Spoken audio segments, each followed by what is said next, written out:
क्या आपको भी लगता है कि कुछ तो है ऐसा जिसकी वजह से आप अपने गोल की तरफ नहीं बढ़ पा रहे हैं? क्या आप काम को टालने की आदत से परेशान हैं? क्या आपको हर रोज ऐसी जॉब करनी पड़ती है जिसे आप बिल्कुल नहीं करना चाहते फिर भी करनी पड़ रही है? अगर आप अपने डर पर जीतना चाहते हैं या कोई क्रिएटिव काम करना चाहते हैं तो आज मैं आपके लिए लाया हूं ऐसी ही एक बुक की समरी जो आपके इतने सारे सवालों पर वीडियो के एंड तक ताला लगा देगी। नमस्कार दोस्तों, मैं आपका अपना प्यारा दोस्त आज लेकर आया हूं स्टीवन प्रेसफील्ड की लिखी book the war of art, break through the blocks and win your creative inner battle की समरी। स्टीवन प्रेसफील्ड एक जाने माने फिक्शन और नॉन फिक्शन बुक के अमेरिकन ऑथर हैं जिन्होंने gates of fire, tides of war, the Afghan campaign जैसी कई सारी फिक्शन बुक्स और the war of art, turning pro, do the work और इसके अलावा कई सारी नॉन फिक्शन बुक्स लिखी हैं। इस बुक में ऑथर ने बताया है कि किस तरह आप रोजाना अपने अंदर चलने वाली वॉर से जीत कर सक्सेस पा सकते हैं, जिसे मैं आपको सिंपल 4 स्टेप्स की मदद से बताऊंगा। First, resistance, defining the enemy.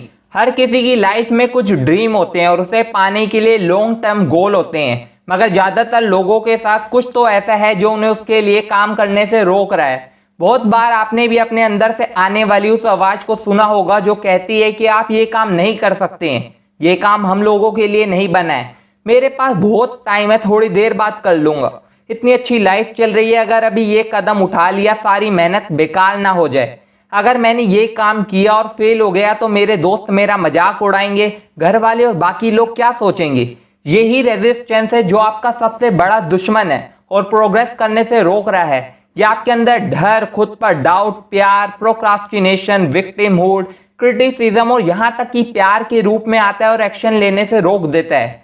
ये बिल्कुल इसी तरह है कि जैसे हम 2 जिंदगी जी रहे हैं, एक ट्रू लाइफ जो हम अभी जी रहे हैं और दूसरी वो जो हम जीना चाहते हैं, और इन दोनों के बीच में खड़ा है रेजिस्टेंस, जिसकी वजह से हम शॉर्ट टर्म प्लेजर में फंस जाते हैं और जिस तरह की लाइफ हम जीना चाहते हैं उसके लिए कैपेबिलिटी होने के बावजूद काम नहीं कर पाते हैं। यह आपकी ग्रोथ के लिए बहुत खतरनाक है। सेकंड, की characteristics of resistance. Resistance is universal. Author का कहना है कि ऐसा नहीं है कि ये रेजिस्टेंस सिर्फ आप में और मेरे में है, बल्कि ये यूनिवर्सल है। चाहे कोई कितना ही सक्सेसफुल क्यों ना हो जाए, रेजिस्टेंस सभी फेस करते हैं, मगर वो अपने ऊपर काम करके इससे जीत चुके हैं और आपको भी इससे जीतना है। ऑथर अमेरिका के ग्रेट परफॉर्मर और एक्टर्स में से एक हेनरी फोंडा का एग्जाम्पल देते हुए कहते हैं कि 70 साल की एज तक पहुंच जाने पर भी जब वो स्टेज पर जाते और नर्वस होते थे तो रेजिस्टेंस का सामना करते और उसे हराते थे। ब्रूस स्प्रिंगस्टीन जो कि एक फेमस म्यूजिशियन है, उनका कहना है कि जब उनकी हथेलियों में पसीना आने लगता है, गला सूखने लगता है और पेट में कुछ अजीब सा लगने लगता है, उन्हें पता होता है कि यही सबसे सही टाइम है जब उन्हें स्टेज पर परफॉर्मेंस देनी चाहिए। इस तरह रेजिस्टेंस का सामना सभी को करना पड़ता है, ऐसा कोई भी नहीं है जो स्पेशल है। Resistance is restless. ऑथर का कहना है कि आपको हर रोज रेजिस्टेंस रोकने की कोशिश करेगा। कई बार आप अपने लिए डिसीजन नहीं ले पा रहे होंगे, मगर आपको इसे जीतने के लिए हर दिन पूरे जोश के साथ तैयार रहना है, तब आपको सफल होने से कोई नहीं रोक सकता है। Third, combating resistance, turning pro. Steven Pressfield का कहना है कि it is one thing to study war and another to live the warrior's life. History की क्लास में बैठकर लड़ाइयों के बारे में पढ़ना और सरहद पर जाकर देश की रक्षा करने में बहुत फर्क है।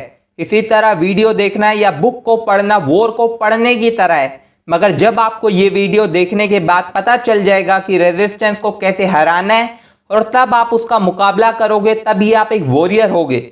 इसके लिए आपको अमेचर से प्रोफेशनल में बदलना होगा।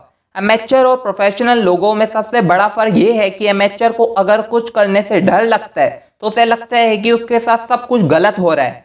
वो फिर तब तक एक्शन नहीं लेता है जब तक उसे डर लगना कम ना हो जाए। वो अपने डर को जीत लेने का इंतजार करता है, जो कभी नहीं होने वाला है। इसके ठीक उल्टा प्रोफेशनल व्यक्ति डर लगने के बावजूद पूरे जोश और साहस के साथ एक्शन लेता है और उसे हरा देता है। American writer, humorist, entrepreneur, publisher, lecturer Mark Twain का कहना है कि courage is resistance to fear, mastery of fear, not absence of fear. आपके प्रोफेशनल या साहसी होने का यह मतलब बिल्कुल नहीं है कि आपको कभी डर नहीं लगने वाला है, बल्कि इसका मतलब यह है कि आप हर बार अपने साहस से उसका सामना करेंगे और उसे धूल चटा देंगे। अमेचर के लिए सब कुछ ही पार्ट टाइम है, बल्कि प्रोफेशनल सब चीजों को फुल टाइम की तरह देखता है और वैसे ही काम करता है। ऑथर बास्केटबॉल प्लेयर कोबी ब्रायंट का एग्जाम्पल देते हुए कहते हैं कि प्रोफेशनल होने का गुण हमें इन जैसे लोगों से सीखना चाहिए। कोबी ब्रायंट वर्कआउट करने के लिए रोज सुबह 5 बजे अपनी टीम के उन्हें ज्वाइन करने से पहले ही जाग जाते थे। उन्होंने कई बड़ी बड़ी चैंपियनशिप को जीत लिया, मगर उसके बाद भी वो इसी तरह कड़ी मेहनत करते रहे, बिना ये सोचे कि अब तो वो एक बड़े प्लेयर बन चुके हैं। ये एक प्रोफेशनल का सबसे बड़ा गुण है। इसी तरह जब आप प्रोफेशनल की तरह सोचने लग जाते हैं, तब आप अपने रास्ते में आने वाले हर तरह के रेजिस्टेंस को हरा सकते हैं। Fourth, beat procrastination. Doctor APJ Abdul Kalam का कहना था कि people who wait only get what is left by people who try. इंतजार करने वालों को सिर्फ उतना ही मिलता है जितना कोशिश करने वाले छोड़ देते हैं। चाहे आप एक स्टूडेंट हैं, अपने गोल को पाने के लिए कोई काम करना चाहते हैं, कोई बिजनेस करना चाहते हैं, या कोई ऐसी जॉब कर रहे हैं जिसे करना आपको बिल्कुल पसंद नहीं है, इन सब में सबसे बड़ी रुकावट प्रोक्रास्टिनेशन के रूप में आने वाला रेजिस्टेंस है। ऑथर का कहना है कि प्रोक्रास्टिनेशन की सबसे डेंजरस बात यह है कि हम ये कभी नहीं कहते कि मैं कभी जिम नहीं जाऊंगा, मैं कभी अपना बिजनेस नहीं करूंगा, मैं अपने पैसों को कभी इन्वेस्ट नहीं करूंगा, बल्कि अक्सर हम ये कहते हैं कि मैं अपना बिजनेस बाद में करूंगा, मैं थोड़ी देर बाद वर्कआउट कर लूंगा, या मैं कुछ टाइम बाद अपने पैसों को इन्वेस्ट करना शुरू करूंगा। इसमें भी सबसे इंपॉर्टेंट रोल होता है रैशनलाइजेशन का।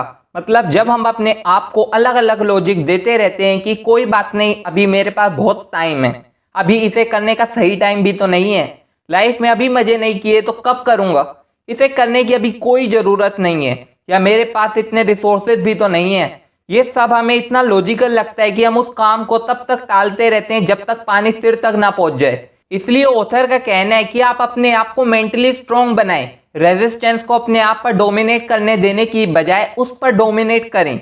अगर भरनी है सपनों की उड़ान, तोड़ो डर की जंजीरों, बना दो मंजिल आसान। रुकावटों का तो बस काम ही है बार बार आना, सक्सेस का बस एक ही मंत्र है, नो बहाना नो बहाना। दोस्तों, अगर आप चाहते हैं कि मैं आपके लिए ऐसी ही बुक समरी की वीडियोस लाता रहूं, तो मुझे सपोर्ट करने के लिए अभी चैनल को सब्सक्राइब करके मेरा हौसला बढ़ाएं। I love you all.